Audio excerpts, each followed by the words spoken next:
The lights are on in Britain. But behind thousands of front doors, the cupboards are empty. Because while ministers talk about recovery, while graphs point upwards and speeches promise relief, millions of families are quietly slipping backwards, into fear, into debt, into desperation. This is not a warning about the future. This is happening now. Before we go any further, if this story matters to you, if you believe the truth behind the headlines deserves to be heard, like this video so more people see it. Subscribe to the channel for in-depth political stories they won't show you on the news. And leave a comment below, because the strongest voices are often the ones politicians hope stay silent. Now, let's pull back the curtain. In recent weeks, Britain's leaders have repeated the same message again and again. Inflation is falling. Interest rates are easing. The economy, they say, is finally turning a corner. And at the centre of that message stands Rachel Reeves, the Chancellor, claiming her steady hand is beginning to work. But while Westminster celebrates statistics, a very different reality is unfolding across the country. According to official data, living standards are still under extreme pressure. Food prices remain far higher than pre-crisis levels. Energy bills, rent, and transport costs continue to squeeze household budgets.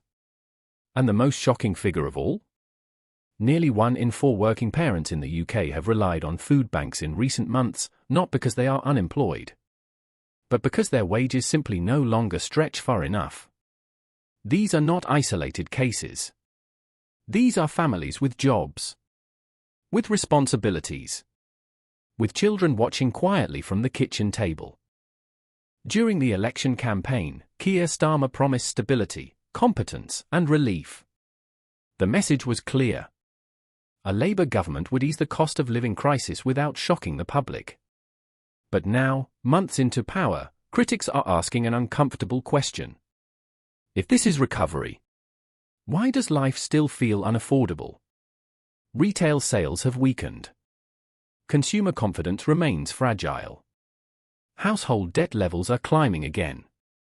And despite falling headline inflation, real-world costs remain stubbornly high, especially for low- and middle-income households. Behind closed doors, frustration is building, not just among voters, but inside Parliament itself. Backbench MPs are under pressure from constituents who feel abandoned. Charities warn that food bank demand is becoming the new normal. And economists caution that falling inflation does not automatically mean falling prices. Yet government messaging remains optimistic. Too optimistic, some would argue. Because for families choosing between heating and eating, economic graphs mean nothing. This is the contradiction at the heart of today's Britain. A government celebrating progress, while ordinary people feel poorer, not richer. A political narrative of improvement, colliding with a lived reality of struggle. And as winter tightens its grip, the question grows louder. How long can this gap between words and reality be ignored? History has a habit of remembering moments like this. Moments when leaders said things were getting better, while the public quietly realized they were not. So the real question isn't whether the numbers are improving. The question is, who are they improving for? Leave your thoughts in the comments. Share this story. And if you want more unfiltered political truth, subscribe to the channel. Because sometimes, the most dangerous crisis is the one governments insist is already over.